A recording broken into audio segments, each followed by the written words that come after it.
Welcome to OWNorDisown, where tech decisions are made easy. Hi, Stephen from OWNorDisown. Today we are reviewing the 2023 ASUS ROG Strix SCAR 17, which I bought from Newegg for $2,900 plus tax. It has a 240Hz 17.3-inch 2560 by 1440 panel, a 16-core 32-thread Ryzen 9 7945HX CPU, 175-watt RTX 4080 mobile GPU, a terabyte SSD, and 32GB of DDR5 4000 MHz RAM. Who is this laptop for?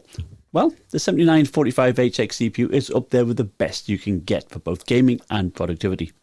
Across 18 tests, the 7945HX was 3.5% faster than the best Intel has to offer, the i9 13980HX, and 7% faster than the 13900HX. The Intel chips have faster single-core performance, but for multi-threaded work, the 7945HX is a beast, whilst using less power. 100 watts in Cinebench R23 versus 130 watts for the 13980HX. And for gaming, it was only about 2% behind the 13980HX at 1440p once I took out the strange result we saw in Dead Space Remake.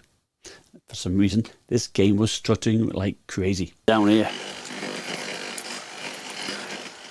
So, from a performance perspective, it is up there with the best, and if you have an extra $600 burning in your pocket, the RTX 4090 model costs $3,500. Now, it's a shame, for such an expensive machine, I would like to have seen more than just the lid being made out of metal. ASUS uses mostly plastic, including the keyboard deck. It has a huge fingerprint magnet as well, and ends up just looking a bit grubby.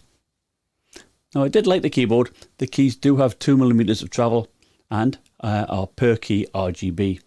Now, I don't think the RGB is as good as, say, the Legion 7 or even the MSI Raider, but it is configurable via the software and can sync with AuraSync, and can be configured to show game-specific layouts. You also have an RGB light bar at the front that does extend a little bit around the sides, but I could not see where I could change this in the software. Now, above the keyboard are 5 keys, which you use to adjust the volume, mute the mic, change power modes, and there's also a key to open the Armoury Crate software. Now, these keys can be programmed to launch apps, set as function keys, or used as a macro. The trackpad worked well, but it is also plastic. There are some air intakes above the keyboard, but again, it's all plastic. Even the hinges seem to be made of plastic. Now, one advantage of using plastic is its lower weight. Now, I measured 6 pounds 8 ounces, and with the small 330 watt power brick, 8 pounds 14 ounces. As for styling, they have a diagonal pattern on both the deck and the lid. Also, your ROG symbol on the lid lights up white. The 7945HX CPU does run hot in turbo mode when under a multi-core workload. During a handbrake encode, it pulled 115 watts and was at 97 degrees Celsius. Now, in gaming, the RTX 4080 runs cool, typically between 70 and 80 degrees, so no complaints there. The 7945HX can run anywhere from 86 to 96 degrees, depending on the game. This is when you're using turbo mode, and the fans are quite loud in this mode at 61 decibels. Now, if you switch to performance mode, this does lower the CPU and the GPU power as well as the fan noise, dropping to about 51 decibels, which is much more palatable. In Battlefield 2042, the performance mode drops the 4080 from about 170 watts to about 145 watts, and the 7945HX from 55 watts to 45 watts. In Far Cry 6, the CPU drops from 63 watts in turbo to 45 watts in performance, whilst the GPU only drops about 5 watts. So performance change will depend on the game. For example, in Shadow of the Tomb Raider 2560 by 1440 using higher settings with no ray tracing or DLSS, turbo mode got 169 FPS, performance mode got 159, silent mode got 97. But for those wanting to play on silent mode, beware that although the GPU power drops to about 55 watts and is cool, the CPU remained pretty high at 61 watts. And with a low fan speed, that does run hot at 97 degrees. One of the main selling points by ASUS of this SCAR 17 is its low fan noise. Now, even though 61 decibels on turbo mode is pretty loud, I didn't find it annoyingly so. There was no call whine going on, And perhaps my only complaint being that I could occasionally hear the whistle of air going through the vents. Performance mode was very quiet, so if you don't mind the performance hit, that is probably the way to go. Manual mode allows you to change the fan curve manually or choosing one of 3 presets. You can also change the power limits, which I tried whilst in Far Cry 6. Now, changing the fan profile to kick in at 100% even at 60 degrees didn't increase the fan speed at all. I measured 51 decibels, same as performance mode. Consequently, temperatures did not drop. I also changed all of the power sliders and nothing seemed to change the power of this GPU or the CPU when in game. So this did leave me puzzled. It's like having turbo mode with the performance mode fan. There is a GPU ultimate mode, which I think just forces the use of the dedicated GPU as you need to reboot it. It doesn't alter the clock speed of the 4080 at all. The SCAR 17 does have advanced optimus and G-Sync, and this worked well. The 17.3 inch 240Hz panel is pretty decent. It's not a mini LED, but it's still plenty bright at 341 nits, and it has 99% of sRGB and 84% of Adobe RGB coverage. So, it's good for content creation and gaming. Ghosting performance was okay. Not the best I've ever seen on a 240Hz panel, and backlight bleed was minimal. In Armory Crate, you can change the visuals to suit the type of game or content you are watching. They also supply some ASUS live wallpapers, which do look quite cool. Unfortunately, there is no fingerprint reader or Windows Hello IR camera like we see on some competitor products. This is what the webcam looks like. So it has a 720p webcam, and it's actually not too bad as long as the lighting is decent. And this is what it's like when you type. And the microphone I found is pretty decent as well.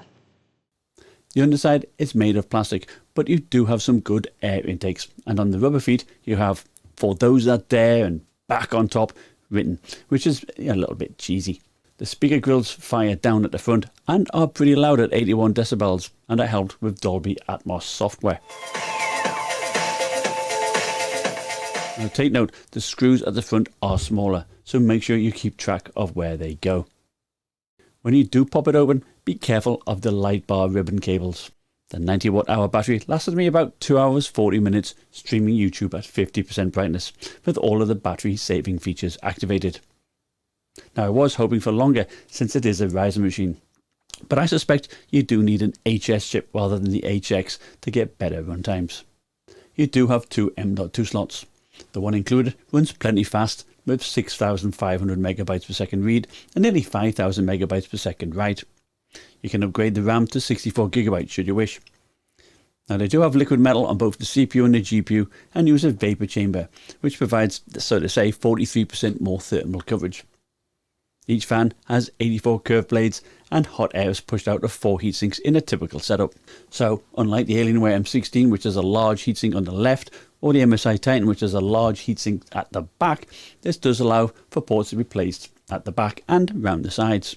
You have a 3.5mm headphone jack, an HDMI 2.1, you have 2 USB 3.2 Gen 1 Type A ports, you have 1 USB 3.2 Gen 2 Type C that supports power delivery and G-Sync. You have 1 USB 3.2 Gen 2 Type C that supports G-Sync and a 2.5 gigabit LAN port. So what do I think of the 2023 ASUS ROG Strix SCAR 17? Well, it truly is a fast machine. I only had issues with the one game, everything else ran fine, and although turbo mode can run a little bit hot, performance mode was fine. The 7945HX CPU is very fast for multi-threaded work and is the CPU to beat really.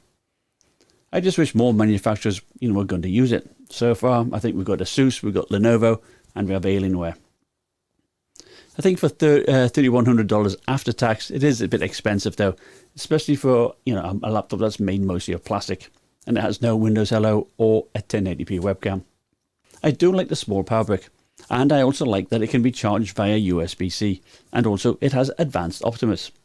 I also wish its battery life was a bit better, but it seems pretty much par on course for most of these HX laptops, whether they are Intel or AMD. The fan noise is quiet on performance mode, and I heard no coil whine, which does seem to be evident on other ASUS models. And the panel was plenty bright with little to no backlight bleed. So let me know in the comments below what you think of the machine. Thank you for watching. Bye now.